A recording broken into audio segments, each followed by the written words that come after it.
Bună, dragilor, și bine ați venit la o nouă citire. Dacă titlul te-a atras, înseamnă că ai aici cu siguranță un mesaj pentru tine. Îți mulțumesc pentru că mă urmărești, îți mulțumesc pentru că mi ești alături. Dacă vrei și tu astfel de citire, te invit oricând cu drag doar pe aplicația de tarot și astrologie Cristina Zurba, disponibilă atât pe iPhone cât și pe Android. Să vedem așadar mesaje, ce trebuie să știi. Bun. A început citirea.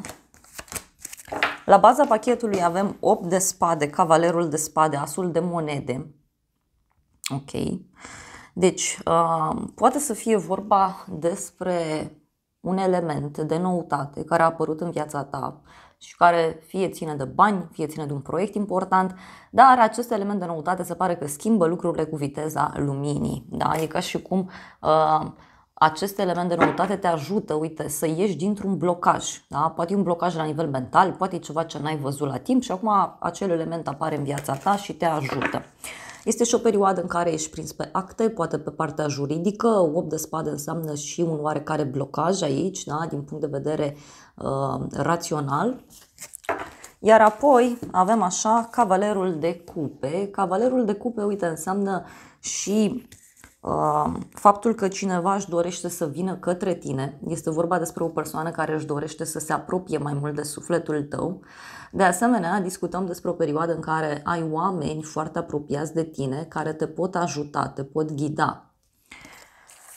Apoi avem Marele Preot, o legătură cu zodia ta, Marele Preot, Împăratul, o legătură cu zodia Berbec, poate unii aveți legătură și cu un taur. Uite, aici poate să fie și un împărat hotărât, da, sigur pe el, poate este o persoană care are autoritate atât morală cât și fizică asupra ta.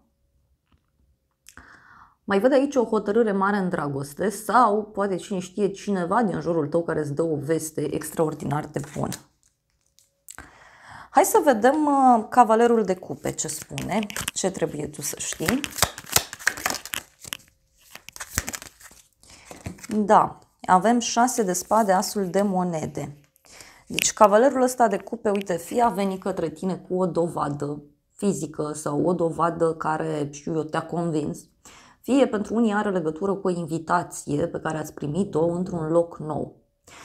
De asemenea, văd aici o călătorie pe care ai făcut-o împreună cu o persoană dragăție, fie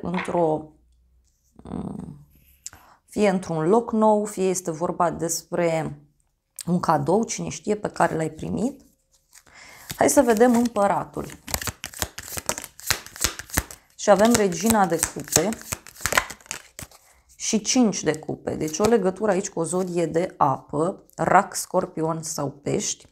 Iar 5 de cupe, uite, poate să însemne și faptul că intri în contact cu o persoană iubitoare, sensibilă, dar e cineva căruia îi pare rău după o pierdere sau îi pare rău după ceva ce nu funcționează.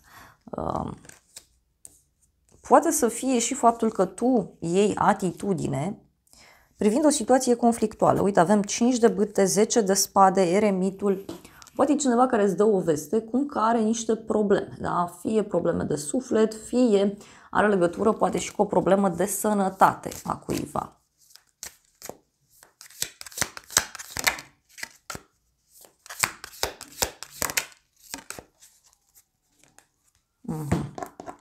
Și avem aici așa, 2 de spade și cavalerul de cupe, da? În curând. Deci poate e cineva care nu știe cum anume să-ți spună despre această veste. Poate să fie și o persoană ușor tăcută. Hai să vedem în continuare. Uite, avem Valetul de cupe, deci o invitație pe care o primești, o propunere, fie din punct de vedere profesional, fie financiar. Mai văd aici niște bani pe care îi poți primi de la o persoană mai tânără sau poate să însemne chiar și o veste pozitivă din punct de vedere profesional. Apoi avem cavalerul de monede, deci se pare că face aici un drum, fie în interes financiar, fie faci un drum pentru a rezolva ceva important. Însă văd aici că această invitație, această propunere e foarte stabilă, da? E foarte bună. Deci cineva care vine către tine, uite, cu dovada, vine către tine cu propunerea. Aici discutăm despre o energie foarte stabilă, este o energie sigură. E ca și cum se rezolvă aici ceva, dar mai încet. Hai să vedem pajul de cupe ce spune.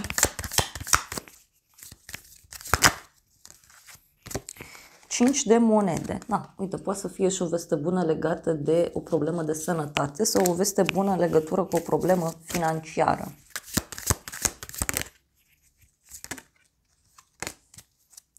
Și avem împărăteasa, faetonul, o legătură cu zodia Taur, zodia Balanță, zodia Rac.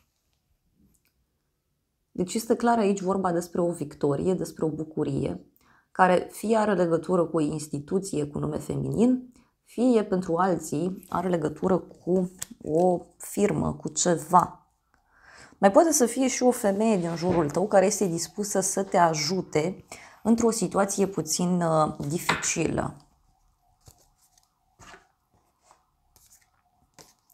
8 de bâte, luna, magicianul. Da, deci este vorba despre o situație încurcată aici, care se pare că și-a găsit rezolvarea cu viteza luminii.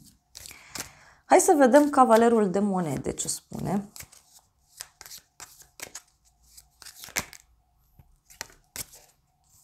Interesant. Nebunul 5 de spade, o legătură cu un vărsător. Poate să fie, bineînțeles, și un moment aici în care vrei să ieși dintr-o situație, da, complicată, dar mai poate să însemne și cineva care face o nedreptate aici.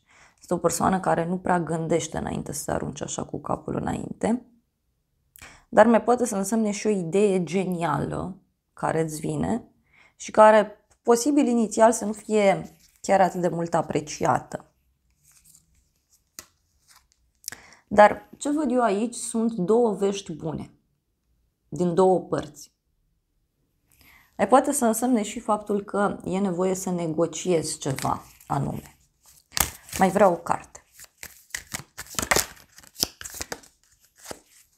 Pajul de bâte. Un nou mod de a acționa. Sau pentru unii poate să însemne și o persoană mai tânără sau o persoană neexperimentată. Totuși eu văd aici foarte mult entuziasm, da? Și uite, are legătură și cu banii.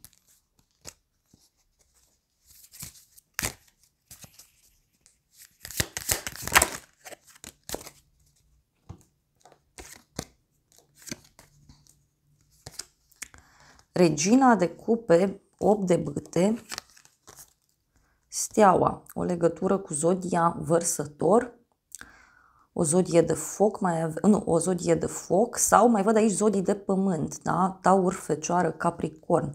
Parcă e vorba de o deblocare așa cu viteza luminii, simt eu. Hai să vedem surpriza. Surpriza e diavolul și puterea, o legătură cu zodia Capricorn, zodia Leu. Surpriza poate avea legătură cu o luptă în care fie tu ești implicat, fie cineva din jurul tău este. Poate să fie și un moment de gelozie, un moment de discuții în contradictoriu. O persoană care își dorește foarte mult să dețină controlul într-o situație. Hai să vedem diavolul ce spune.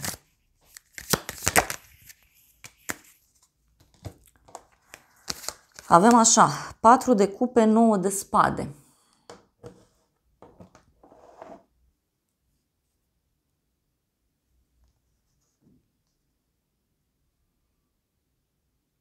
Persoana aici plictisită, obosită, poate să fie și un refuz a cuiva, sau cineva care reacționează într-un mod ciudat, într-un moment de stres, da, pe care îl are.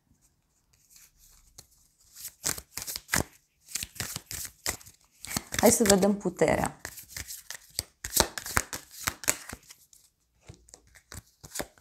Avem 8 de spade, 9 de monede, 9 de cupe. Deci poate să fie o veste care apare, fie în legătură cu zona juridică, fie în legătură cu acest blocaj de care ziceam eu. Ceva ca o obsesie, văd. Da? O situație la care te gândești în continuu. Dar având 9 de monede, 9 de cupe, este clar aici cu împlinire, cu bucurie. Deci e o situație care agita spiritele aici și care, uite, se poate rezolva. Uite, parcă e cineva care vrea să dați la pace. Pentru unii mai văd și o legătură cu o zodie de aer. Gemeni, Balanță, Vărsător. Mai vreau o carte. Pajul de spade. Deci surpriza are o legătură cu o persoană curioasă, da? Fie tu ești curioasă în legătură cu cineva, fie o persoană aici foarte curioasă, vrea să afle lucruri și le află, da? Și vestea aceasta zic eu că schimbă destul de mult lucrurile. Hai să vedem despre ce e vorba, ce spune și tarotul meu, că e clar aici o luptă, o manipulare. Avem pagubă și gelozie sau pierdere. Deci surpriza are legătură cu cineva care, știu eu, nu vrea să piardă o anumită poziție, nu vrea să piardă un anumit lucru. Mai poate să însemne și o persoană care e geloasă. Hai să vedem în continuare cu puterea.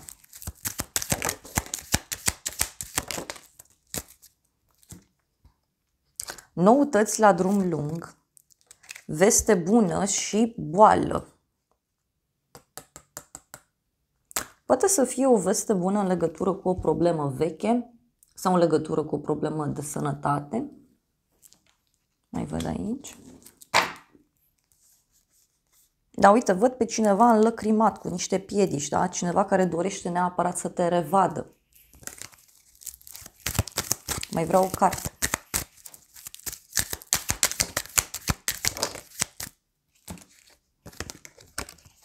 Proces și judecată, ceartă și cununie, relație.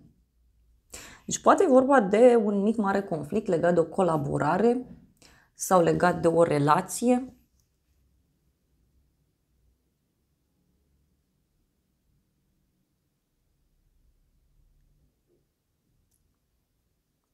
Poate pentru unii să aibă legătură cu o problemă pe care cineva o are în jur, da? Și vine și îți spune. Dar avem așa, bărbat matur, noroc neașteptat, surpriză și invitație. Ce-i cu surpriza asta? Ce clar vorba de o pierdere, de o problemă pe care cineva o are. Pentru că, uite, văd pe cineva înlăcrimat, da? Și e o persoană vicleană. Sau o persoană foarte inteligentă. Este o persoană care știe foarte bine să-și impună punctul de vedere.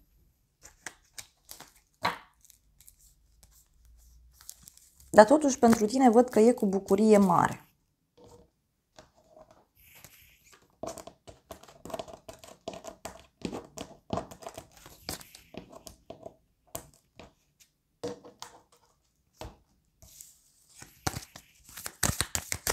Hai să vedem surpriza.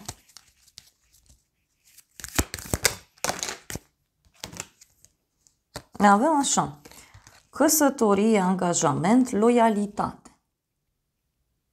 Deci poate e cineva care își dorește foarte mult aici o relație stabilă sau poate să însemne și faptul că o prietenă sau cineva din jurul tău trece prin niște momente puțin complicate.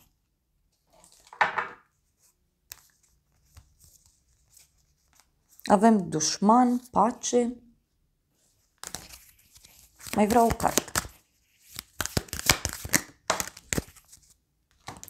Și avem așa, succes, mândrie, stabilitate, siguranță.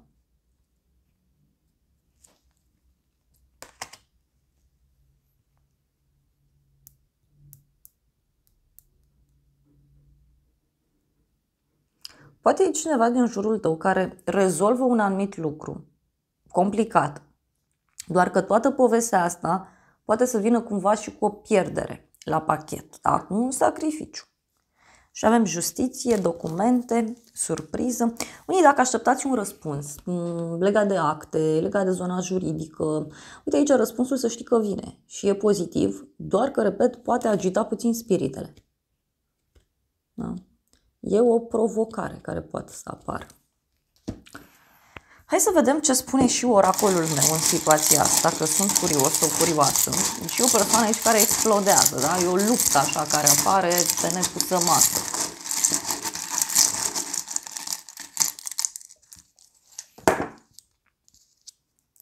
Avem inițiala D cu mesajul direct. Deci, din nou, e ceva care se rezolvă rapid. Avem dualitate, inițiala W. Ești lăudat, onorat, luna august, cifra 8, zodia leu, zodia fecioară. Vești din două părți mai pot însemna. Sau vești legate de o dualitate. Avem din nou, uite, zodia Gemeni, comunicare, dualitate, bani mulți, luna decembrie, numărul 12, sau mai avem cifra 1, 2, 3, zodia Săgetător, zodia Capricorn, cunoaștere de sine, trecut, non-culoarea alb cu mesajul lumină,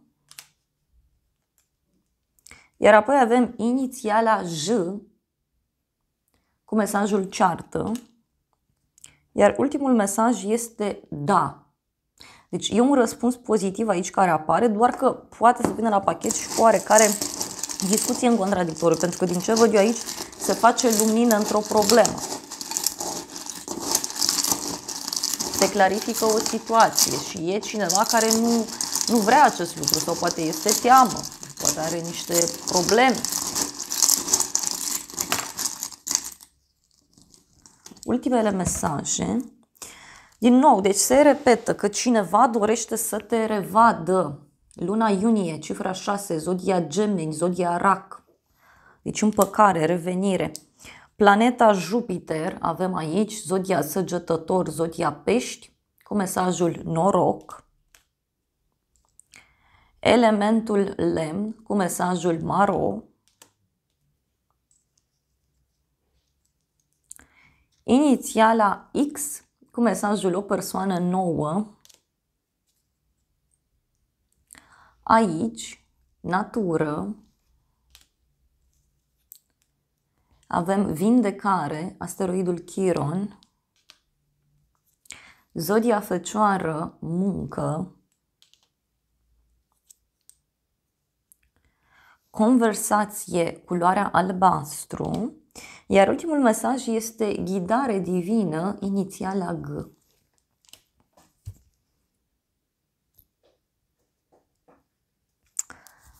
Deci cineva aici vrea să te revadă, să aveți o discuție în legătură cu ceva nou sau cu ceva necunoscut. Dar aici e clar vorba despre o rezolvare. Chiar dacă, repet, e cineva care se opune sau poate pur și simplu persoana este teamă de ideea de schimbare sau pur și simplu este cineva căruia îi place mult să dețină controlul.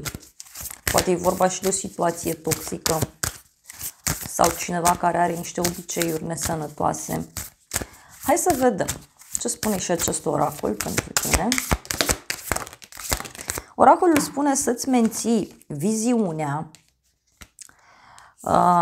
și avem nu lăsa mândria în calea ta.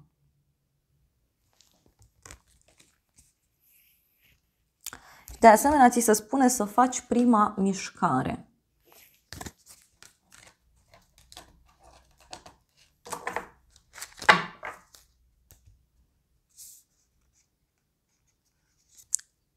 Relația ta este testată sau relațiile tale, lucrează cu fricile tale. Da? Deci e ceva ce îți va crea foarte mari emoții. Hai să mai vedem o carte.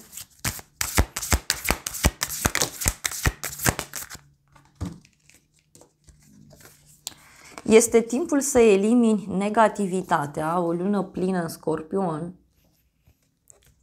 Și ți se spune că energia câștigă acest moment. Surpriza, eu așa cred că are legătură, poate cu un succes, cu o rezolvare care te ajută să elimini ceva negativ. Pentru că, uite, oracolul spune să crezi în imposibil, pentru că răspunsurile de care tu ai nevoie vin către tine, sunt pe drum. Este cu adevărat și un timp pentru vindecare. Da, dragilor, acestea au fost previziunile de această dată. Eu vă mulțumesc pentru prezență, vă îmbrățișez cu drag. Sper din suflet să fie de folos informațiile și să ne revedem cu bine și data viitoare. Eu vă doresc să aveți parte de o zi sau de o seară cât mai frumoasă.